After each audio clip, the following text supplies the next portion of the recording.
Hello friends, હું ચંદ્રિકા રાજપૂત શ્રી ગોપીનાથ કિચનમાં આપનું સ્વાગત કરું છું. આજે આપણે બનાવીશું ગુલાબજાંબુ. આ ગુલાબજાંબુ જોતાં જ તમને એવું લાગતું હશે કે આ માવાના ગુલાબજાંબુ બનાવ્યા હશે, પણ ના, આ ગુલાબજાંબુ બનાવ્યા છે સોજીના. અને ખરેખર સ્વાદમાં પણ બહુ સરસ બન્યા છે આ ગુલાબજાંબુ. તો જ્યારે તહેવારો હવે નજીક આવી રહ્યા છે ત્યારે તમે પણ તહેવારોમાં ચોક્કસથી આવા ગુલાબજાંબુ બનાવજો. આમાં કોઈ વધારે વસ્તુની જરૂર પણ નથી પડતી, આપણા ઘરમાં જ દરેક વસ્તુ હોય છે આમાંની. તો તમે તહેવારોમાં જરૂરથી ટ્રાય કરજો. આવા એકદમ સોફ્ટ રસદાર ગુલાબજાંબુ ઘરે ચોક્કસથી બનાવજો. તો ચાલો હવે આપણે આ ગુલાબજાંબુ બનાવવાનું શરૂ કરીએ. તો એના માટે ગેસ પર એક નોનસ્ટિક કઢાઈ રાખી દઈશું.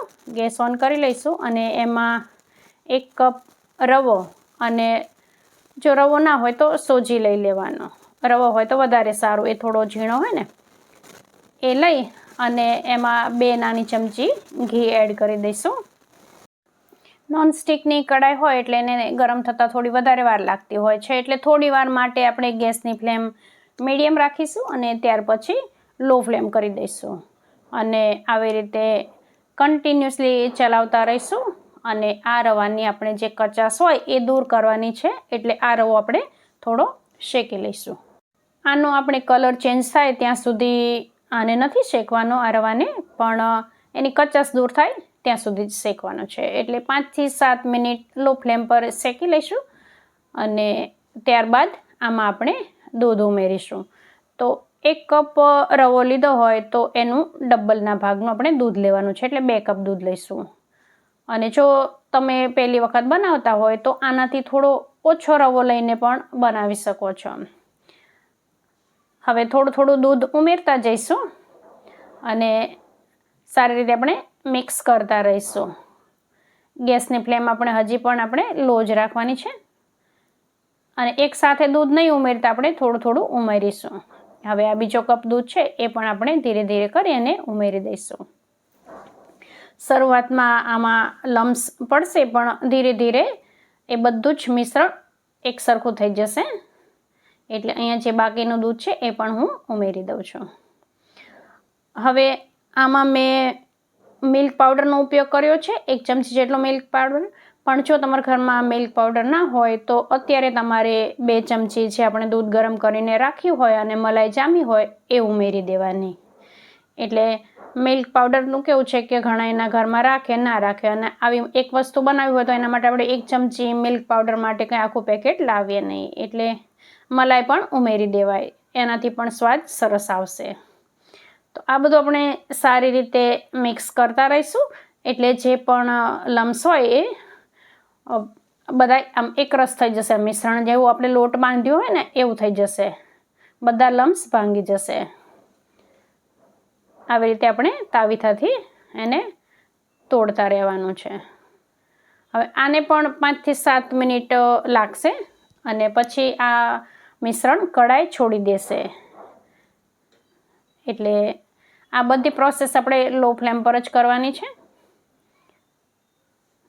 હવે આપણું આ મિશ્રણ તૈયાર થઈ ગયું છે. એને આપણે એક સ્ટીલની પ્લેટમાં થોડું ઘી લગાવી દઈશું અને એમાં આપણે લઈ લઈશું. અને આ થોડું ઠંડુ થાય એના માટે આપણે આવી રીતે ફેલાવી દઈશું. આને આપણે એકદમ ઠંડુ નથી થવા દેવાનું, થોડું ઠંડુ થાય ત્યાં સુધી જ રાખવાનું છે. અને આ બાજુ આપણે ચાસણી બનાવી લઈશું. તો 1 કપ ખાંડ લીધી છે અને 1 કપ પાણી લીધું છે, પણ ચાસણી મારે ઓછી પડી એટલે તમે 1.5 ગણું ખાંડ અને 1.5 ગણું પાણી લેજો. એટલે 1.5 કપ ખાંડ અને 1.5 કપ પાણી લેજો, અથવા 2 કપ પાણી લો તો પણ સારું. કારણ કે ઘણાને બહુ ગળ્યું નથી ભાવતું હોતું, તો આપણે પાણી વધારે નાખવાનું. અને આને આપણે ધીમા ગેસ પર થવા દઈશું.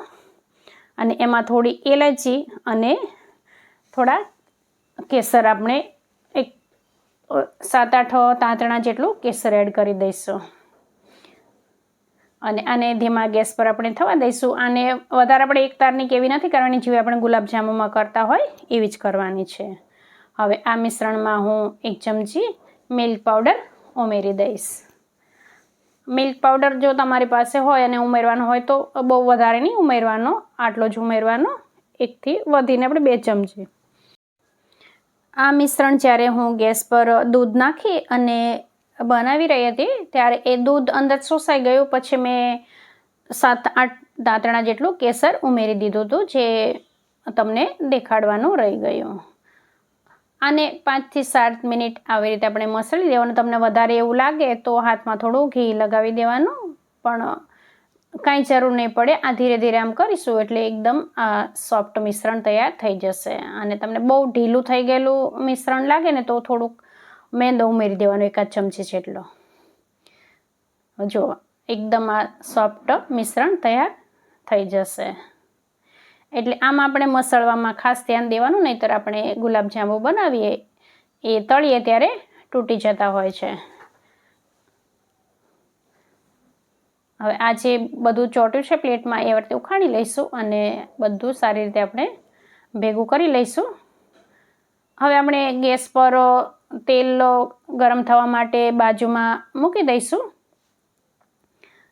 અને પછી આપણે આમાંથી આપણે જે પેંડા આપણે બનાવીએ ને એવી રીતના આપણે પેંડા બનાવી લેવાના છે. આને આપણે ગુલાબજાંબુ જેવો ગોળ શેપ નહીં આપીએ, કારણ કે અંદરથી કાચા રહી જવાની આપણને બીક લાગે. પણ આને ચપટું કરી દઈશું, પેંડા જેવો આકાર આપી દઈશું એટલે અંદરથી બિલકુલ કાચા નહીં રહે. તો જો આવી રીતે આપણે બધા જ ગુલાબજાંબુ આવી રીતે પેંડા જેવા બનાવી દેવાના છે. અને જેટલા આપણે આ કડાઈમાં સમાય, આપણને એવું થાય કે આટલા સમાશે એ પ્રમાણેને આપણે આવી રીતે પહેલાં તૈયાર કરી લેવાના છે. અને ત્યાર પછી જે બાકીનો લોટ છે એને ઢાંકીને રહેવા દેવાનો છે. એકસાથે આપણે બધા બનાવીને નહીં રાખી દઈએ. હવે તેલ આપણું ગરમ થયું છે કે નહીં એ ચેક કરી લઈએ. તેલને પણ આપણે એકદમ ઉકળતું નથી કરવાનું, પણ જેવું આપણે ગુલાબજાંબુમાં કરીએ ને એનાથી થોડું વધારે ઉકળતું તેલ હોય ને એવું આપણે કરવાનું છે. ગુલાબજાંબુ કેવું આપણે લો ફ્લેમ પર તળીએ છીએ એકદમ, એટલે આ લો ફ્લેમ પર તળો અથવા એનાથી થોડી વધારે આમ ગેસની આંચ રાખો તો ચાલે. થોડી વાર પછી આને આપણે ધીરેથી ચમચીથી કે એવી રીતે આને પલટાવી લઈશું. અને જ્યાં સુધી આ એકદમ સોનેરી રંગના ના થાય ત્યાં સુધી આને આપણે થવા દઈશું. એટલે આને ધીમા ગેસ પર આપણે તળીશું એટલે અંદરથી પણ સારી રીતે તળાઈ જશે, બિલકુલ કાચા નહીં રહે. જો હવે આવા થાય ને ત્યાર પછી જ આપણે આને બહાર કાઢી લેવાના છે. અને ગરમ ચાસણી હોય ને આપણી, ઉકળતી નહીં પણ થોડી ઠંડી થઈ ગઈ હોય ને એવી ચાસણીમાં આપણે એડ કરી દઈશું. અને આમાં અડધો કલાક, જો વધારે ગરમ ચાસણી હશે તો અડધો કલાકમાં જ ચાસણી ચૂસી લેશે આ ગુલાબજાંબુ, નહીંતર 2 કલાક જેવું થશે. હવે જે બાકીના ગુલાબજાંબુ આપણે બનાવ્યા છે એ પણ આવી રીતે વારાફરતી તળી લઈશું. હવે અહીંયા બધા જ ગુલાબજાંબુ તૈયાર થઈ ગયા છે અને આને બનાવ્યા અમે 2-3 કલાક થઈ ગઈ છે. એટલે હવે આને આપણે એક પ્લેટમાં સર્વ કરી લઈએ. અને જ્યારે તહેવાર આવી રહ્યા છે ત્યારે ઘરમાં મીઠાઈ ના બને એવું તો બને જ નહીં. અને આપણે રવા કે સોજીમાંથી બનાવીશું એટલે જે આપણે ગુલાબજાંબુ માવાના બનાવીએ એના કરતાં પણ બહુ જ ઓછા ખર્ચમાં તૈયાર થઈ જશે. અને આ ગુલાબજાંબુ મેં તેલમાં તળ્યા છે, પણ એના બદલે જો આપણે ઘીમાં તળીશું ને તો આનો સ્વાદ બહુ વધી જશે. ઉપર પિસ્તાની કતરણથી ગાર્નિશ કરી લઈશું. તમે આ તહેવારમાં એક વખત ચોક્કસથી ટ્રાય કરજો. ખરેખર તમને એકદમ સોફ્ટ રસીલા ગુલાબજાંબુ ખાવાની મજા આવશે. કદાચ તમને મનમાં એવું થાય કે આનો ટેસ્ટ તો રવાના શીરા જેવો લાગશે, પણ ના, એવો નહીં લાગે. બહુ સરસ લાગે છે આનો ટેસ્ટ. તમને મારી આ રેસીપી પસંદ આવી હોય તો મને કોમેન્ટ કરીને જણાવજો અને વિડીયોને એક લાઈક જરૂર આપજો. અત્યારે તહેવાર આવે છે તો તમારા જે ફ્રેન્ડ્સ અને ફેમિલીવાળા હોય એની સાથે પણ આ વિડીયો શેર કરજો, એટલે એ પણ આવી રેસીપી બનાવે. ફરી મળીશું આપણે એક નવી રેસીપી સાથે.